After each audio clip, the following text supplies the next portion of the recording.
Okay, this is Dr. Beth here, and we're now going to talk about cultural relevance in terms of your understanding by design unit,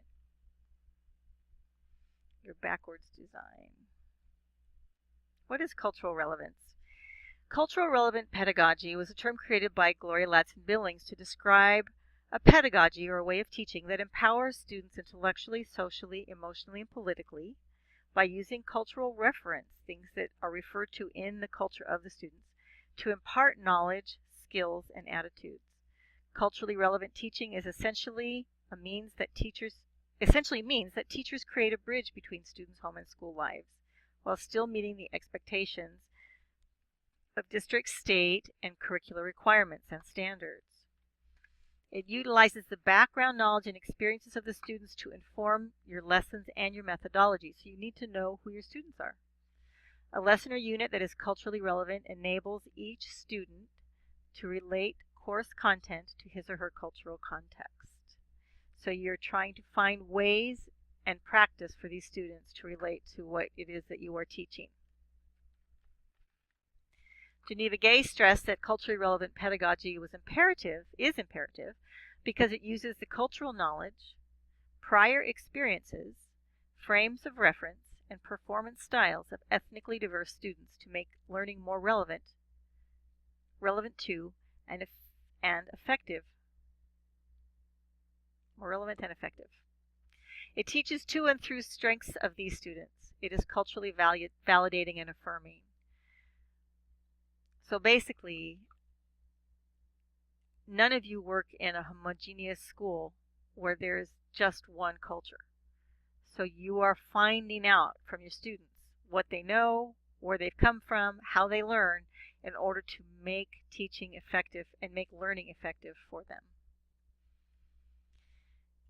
As we mentioned in the first installment, in the first screencast, that culturally relevant pedagogy really has to relate to students' lives. It has to be relative to real-world situations, responsive to cultural learning styles, outcome-based. How are you learning it?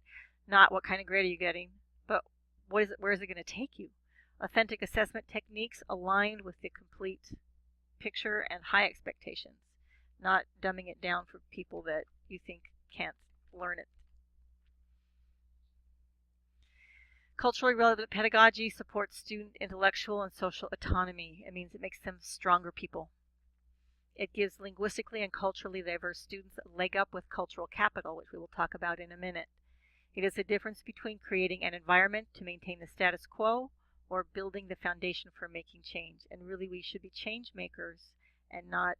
The status quo means keeping things the same and not changing. And some of us are very comfortable not changing.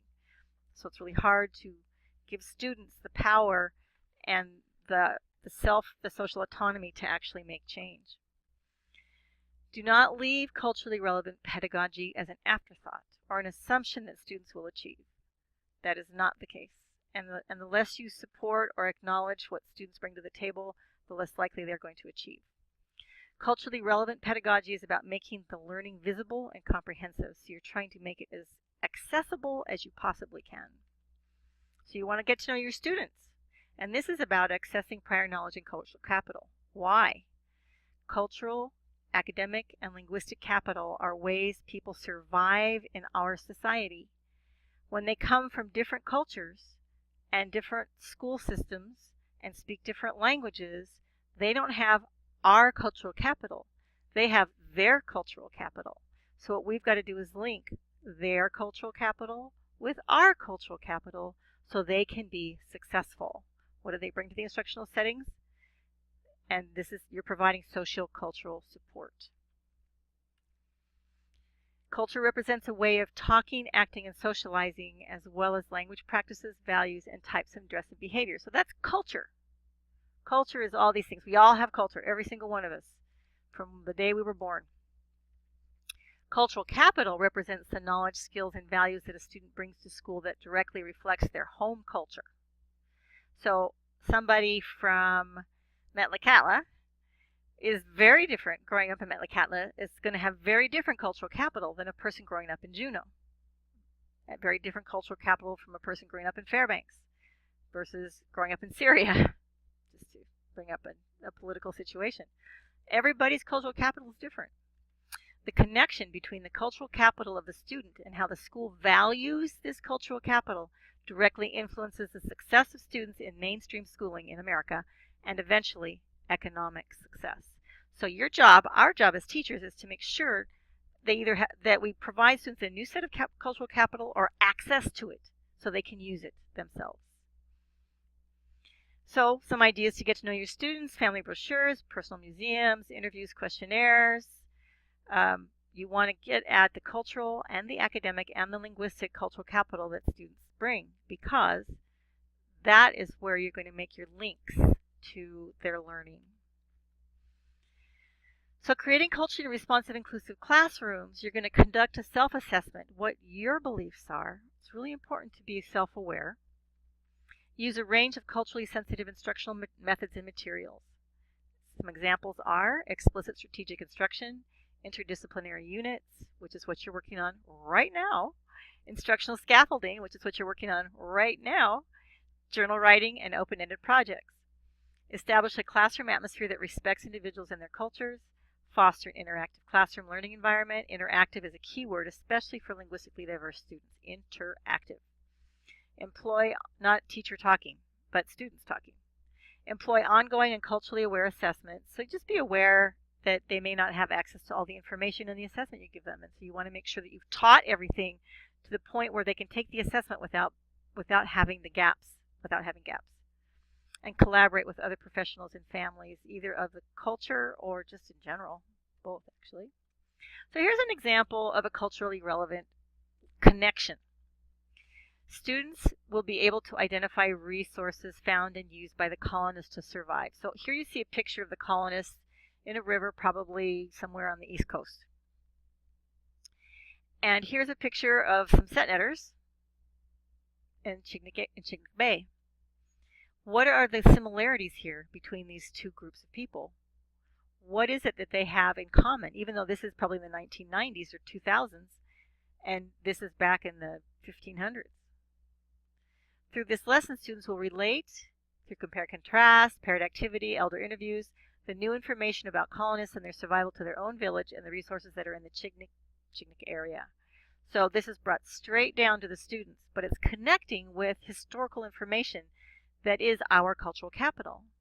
By recognizing the natural resources in an area familiar to them, they will be better equipped to identify those found in early colonies and relate their importance to survival. And I think I should have bolded that statement, because that's really what it is. You're making that connection between their experience and others.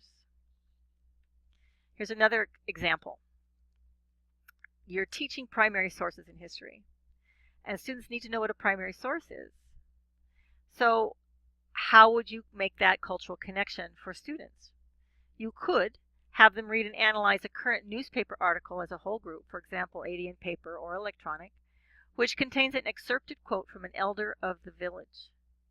Find the original full statement from the elder, either from the news source or the elder themselves, and evaluate whether the newspaper article accurately represented the elder's intention or message. This way, students can identify bias in reporting. And they will also know what the difference between a primary and a secondary source is. Then practice the same process with an historical document to generalize the use of these analysis and evaluation tools in a less familiar context. So you're taking from the familiar to the unfamiliar. You're taking familiar context in cultural capital to unfamiliar context in cultural capital. What does this mean for your unit? Keep in mind who your audience is. In this case, your students and their cultural backgrounds. Know that your students can and want to learn. Know that their parents and community members are tremendous resources for you. Know your own cultural backgrounds and biases. And know how you plan to get students to connect with unfamiliar content. Go from familiar to unfamiliar. And you can think of other things. There's a resource for you, Alaska Native Knowledge Network. I want you to notice that they have a variety of lesson plans that you can actually access that might support a lesson that you're teaching. And they have a handbook for science curriculum. Most of what they have is for science. And then there's 2 references. So you'll be applying this material in Module 8. So this is planning for right now, for Module 5, all you're going to do is add notes to the note-taking graphic organizer based on the information from this PowerPoint presentation. Ignore that, I didn't fix it. And I'm going to show you what that looks like.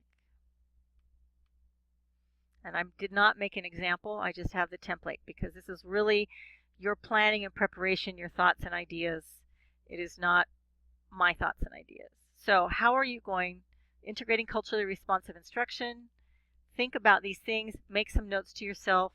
How are you going to address these issues in your unit? What kind of relationship do you have with the community? And this is just for your reflection.